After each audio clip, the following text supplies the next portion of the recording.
Hello दोस्तों, good evening. आज मैं क्लास 10th का जो चैप्टर नंबर 9 है प्रकाश, वो आपको पढ़ाने जा रहा हूँ। तो ठीक है, स्टार्ट करते हैं हम प्रकाश चैप्टर से। प्रकाश यानी लाइट। सब जानते होंगे लाइट के बारे में।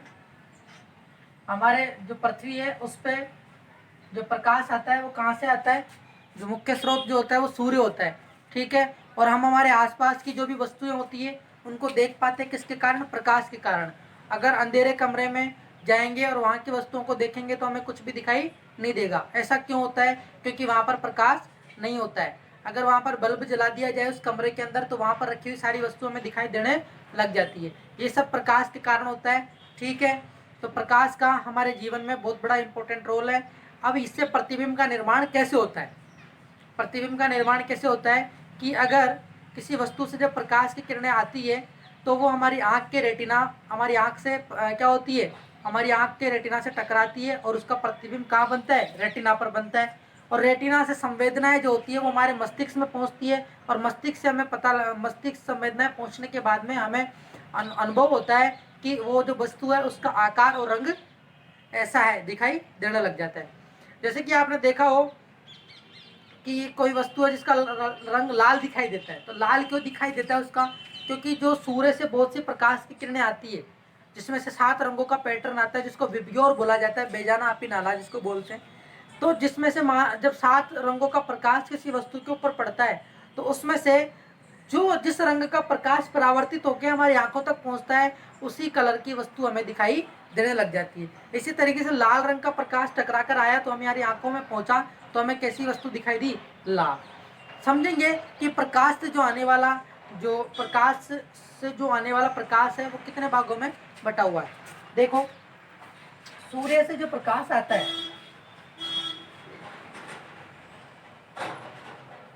ठीक है, सूर्य से आने वाले प्रकाश में दृश्य प्रकाश भी होता है। कौन सा? दृश्य प्रकाश।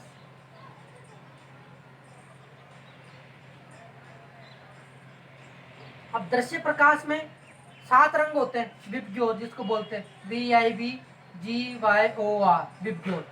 यहाँ बी क्या है? बैंगनी यानी वॉयलेट। और आर क्या है? लाल यानी रेड। और बाकी रंग आपको पता है, इंडिगो, ब्लू, ग्रीन, येलो और ऑरेंज। तो यानी बैंगनी रंग से अगर परे जाएंगे हम तो इधर वाला क्षेत्र पराबैंगनी क्षेत्र हो जाएगा और लाल के इधर जाएंगे तो वो अवरक्त क्षेत्र हो जाएगा। अवरक्त क्षेत्र, ठीक है। अवरक्त क्यों बोला? क्योंकि अगर समझना है, ट्रिक के रूप में बता रहा हूँ, लाल यानी जो रक्त होता है उसका रंग कैसा होता है? लाल। तो इधर वाले को हमने अवरक्त बोल दिया, ऐसे याद करने का है। ठीक है, हमें इनसे कोई मतलब नहीं। सूर्य से जो प्रकाश है उसमें पराबैंगनी क्षेत्र भी आता है और अवरक्त क्षेत्र भी आता है, लेकिन देखने के लिए हमें क्या आवश्यक है? दृश्य प्रकाश। दृश्य प्रकाश में ये हमारे पास 7 रंगों का पैटर्न है। अगर मैंने कहा कि कोई वस्तु है, इस वस्तु के ऊपर अगर प्रकाश, दृश्य प्रकाश आ रहा है और अगर वो पूरा प्रकाश इस सतह के द्वारा क्या कर लिया गया? अवशोषित कर लिया गया। क्या कर लिया गया? अवशोषित। तो हमें कैसा रंग दिखाई देगा? तो हमें साफ दिखाई देगा काला रंग। कैसा दिखाई देगा? काला। वो वस्तु कैसी दिखाई देगी हमें? काली। ठीक है। नेक्स्ट, इसके जस्ट विपरीत हम बात करते हैं कि अगर कोई वस्तु है उसके ऊपर जो दृश्य प्रकाश आया वो क्या हो गया? टकराकर वापस परावर्तित हो गया, लौट गया पूरा। क्या हुआ? लौट गया। तो परावर्तित हो गया, परावर्तित हो गया तो कैसा रंग दिखाई देगा हमें? सफेद। अगर इसमें से जैसे कि मानो अब इसमें से क्या हुआ? 6 रंग की प्रकाश की किरणें तो अवशोषित हो गई और एक विशेष रंग की प्रकाश किरण क्या हुई? परावर्तित। तो उसी रंग का हमें दिखाई देता है। अब आगे हम बात करते हैं कि जो परछाइयां बनती है, छाया जो बनती है वो कैसे बनती है। छाया बनने के लिए क्या है कि अगर प्रकाश जो आ रहा है उसके माध्यम में कोई अपारदर्शी वस्तु आ जाती है तो उससे टकराकर प्रकाश मुड़ जाता है, जिससे कि हमें वहां पर क्या दिखाई देती है? छाया। जैसे एग्जाम्पल से समझते हैं कि ये कोई पेड़ है और यहाँ से प्रकाश आ रहा है, ठीक है, तो ये टकराया यहाँ से, ये अपारदर्शी वस्तु आ गई यानी कोई अवरोध आ गया। क्या? अवरोध। अवरोध आ गया तो इससे टकराकर प्रकाश ऐसे जाएगा तो यहाँ पर हमें क्या दिखाई देगी?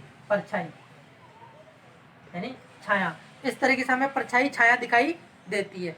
नेक्स्ट, इसके बाद में हम बात करते हैं कि प्रकाश को हम सीधी सरल रेखा में गमन करते हुए मानते हैं, लेकिन वास्तव में ऐसा नहीं होता है, क्योंकि सूर्य से आने वाला जो प्रकाश होता है वो चारों दिशाओं में फैला हुआ रहता है। लेकिन प्रैक्टिकल हम जो करते हैं इसके लिए हमें प्रकाश को सीधी सरल रेखा में मानते हैं। इसके लिए आपने प्रैक्टिकल किया होगा छोटी क्लासों में कि 3 कार्डबोर्ड लिए, क्या किया, 3 कार्डबोर्ड लिए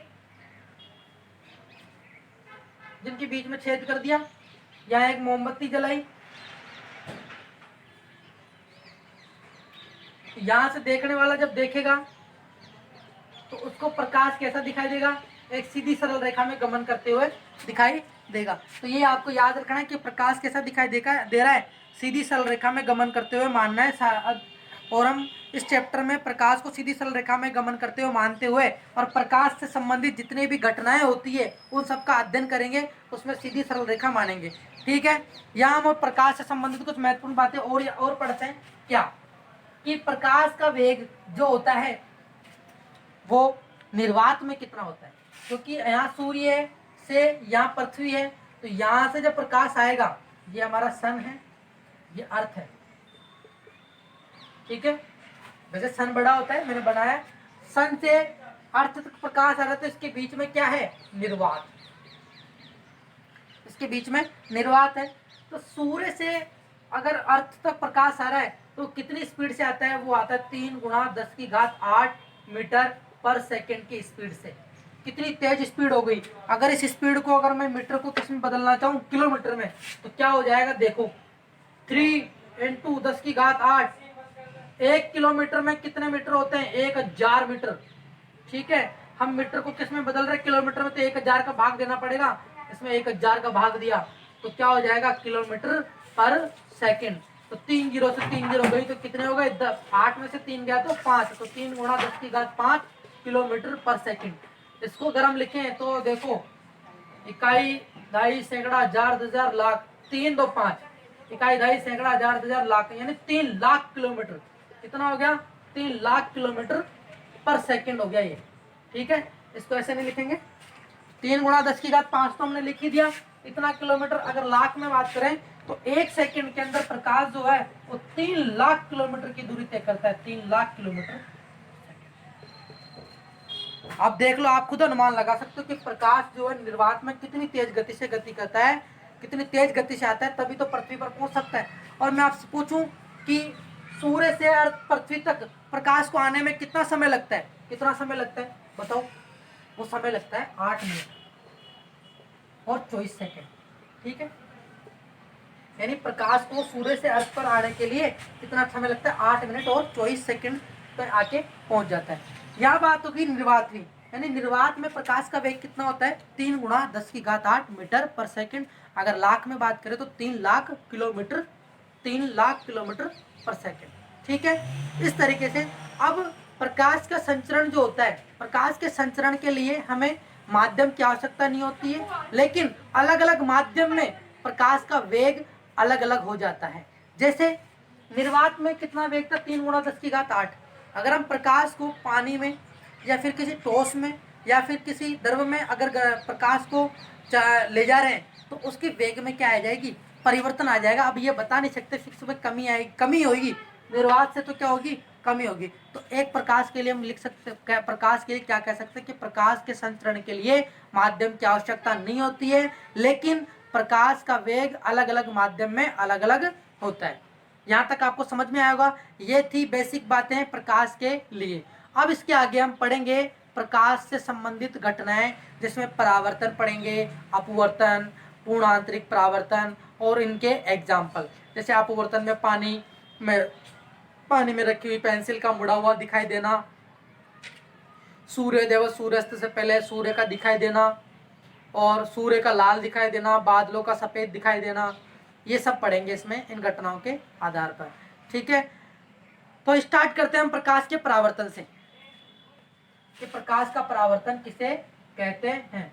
इससे पहले मैं आपको एक इंपॉर्टेंट बात और बता देता हूं कि एक वैज्ञानिक थे डी ब्रोगली, जिन्होंने प्रकाश के लिए कहा कि प्रकाश द्वैत प्रकृति का होता है। कौन थे, डी ब्रोगली वैज्ञानिक थे जिन्होंने प्रकाश के लिए कहा कि प्रकाश कैसी प्रकृति का होता है, द्वैत प्रकृति का। द्वैत प्रकृति का। इसका मतलब प्रकाश कण तथा तरंग दोनों की तरह व्यवहार करता है। प्रकाश कण तथा तरंग दोनों की तरह व्यवहार करता है। ये लाइन भी आप समझ लेना अच्छे से कि वैज्ञानिक डी ब्रोगली के अनुसार प्रकाश कण तथा तरंग दोनों की तरह व्यवहार करता है। ठीक है, यहाँ हम कण की बात करेंगे, तरंग प्रकाश की 12th लेवल की बात हो गई, 12th में जाके पढ़ेंगे इसको। नेक्स्ट, ठीक है, अब हम प्रकाश के परावर्तन की बात कर रहे हैं।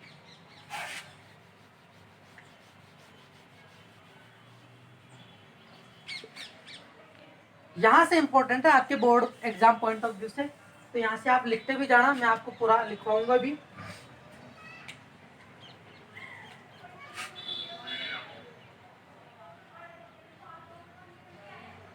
प्रकाश का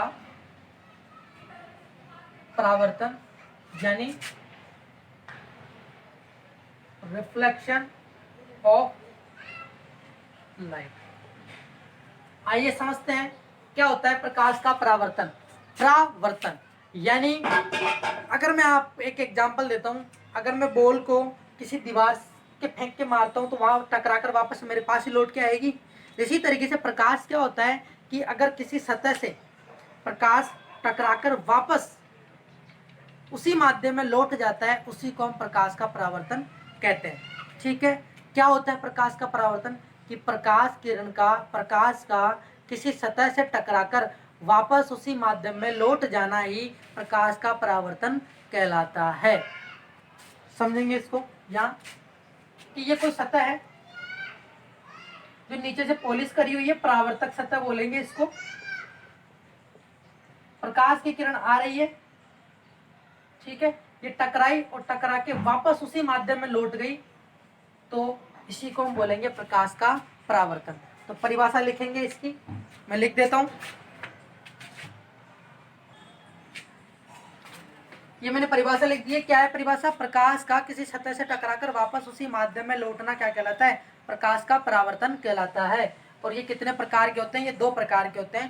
पहला है नियमित परावर्तन, जिसको हम रेगुलर रिफ्लेक्शन कहते हैं। क्या होता है समझना, रेगुलर रिफ्लेक्शन का मतलब है कि अगर सतह कैसी है हमारी, समतल, प्लेन, सतह कैसी है, समतल, समतल सतह, जब इसके ऊपर प्रकाश की बहुत सी किरणें आती है तो परावर्तन के नियम का क्या करती है, पालन करती है और वापस उसी माध्यम में लौट जाती है, इस तरीके से। ठीक है, इसी को हम क्या बोलते हैं, नियमित परावर्तन। नियमित परावर्तन यानी सबसे इंपॉर्टेंट बात है सतह कैसी होनी चाहिए, समतल। ये याद रखना है आपको। नियमित परावर्तन के लिए क्या आवश्यक है कि उसकी जो सतह है वो कैसी होनी चाहिए, समतल होनी चाहिए। ठीक है, नियमित परावर्तन। अब ये देखने को कहाँ मिलता है? जो हम रोज मिरर के सामने जाते हैं, दर्पण के सामने जाके अपना चेहरा देखते हैं, वहां पर नियमित परावर्तन होता है। कैसे? जैसे कि ये दर्पण है, मिरर है, यहाँ कोई वस्तु रखी हुई है, वहां से बहुत सी प्रकाश की किरणें आती है और वो परावर्तन के नियम का पालन करती है, जिससे कि क्या होता है, उसका प्रतिबिंब बनता है। नियमित परावर्तन, यहाँ तक समझ में आया? परावर्तन, नियमित परावर्तन में जो सतह है वो कैसी होनी चाहिए, समतल होनी चाहिए। और इसका एग्जाम्पल कहाँ देखने को मिलता है? हमारे घरों में जो दर्पण काम में लेते हैं वहां पर इसको देखने को मिलता है। दूसरा विस्तृत परावर्तन, यहाँ तक लिख लो आप। नेक्स्ट मैं बात करता हूँ विस्तृत परावर्तन की। बोर्ड छोटा होने के कारण लिखने में थोड़ी समस्या आ रही है, बोर्ड को भी बड़ा लाया जाएगा बोर्ड, तब तक के लिए काम चलाते हैं।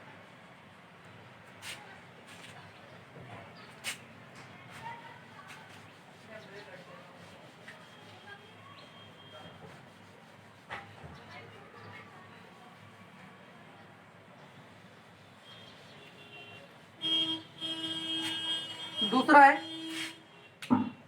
विस्तृत परावर्तन। विस्तृत परावर्तन यानी डिफ्यूज्ड रिफ्लेक्शन। ठीक है, डिफ्यूज रिफ्लेक्शन। विस्तृत परावर्तन में क्या होता है कि सतह कैसी होती है, खुरदरी। अगर मान लो कोई खुरदरी सतह होती है, वहां पर आप अगर कोई वस्तु फेंकते हैं तो उसके कोई निश्चित दिशा नहीं होती, वो किसी भी दिशा में चली जाती है। ऐसा ही किसके साथ होता है? प्रकाश के साथ। प्रकाश ये आया देखो, और एक खुरदरी सतह होने के कारण किसी भी दिशा में चला जाएगा। ये आया, ये इससे चला गया, ये आया, ये ऐसे चला गया। ठीक है। तो ये कैसी सतह है इसकी, खुरदरी, रफ सरफेस, खुरदरी यानी रफ। तो विस्तृत परावर्तन के लिए सतह कैसी होती, खुरदरी। अगर प्रकाश की किरणें खुरदरी सतह से टकराकर वो किसी भी दिशा में लौट जाती है उसको हम विस्तृत परावर्तन कहते हैं। और विस्तृत परावर्तन को कहाँ देखने को मिलता है, विस्तृत परावर्तन जो है हमारे घरों में, और जो रोशनदान होता है ऊपर, उस ऊपर से धूल की किरणें जो आती है वो टकरा के फैल जाती है चारों तरफ, वो भी विस्तृत परावर्तन का उदाहरण है।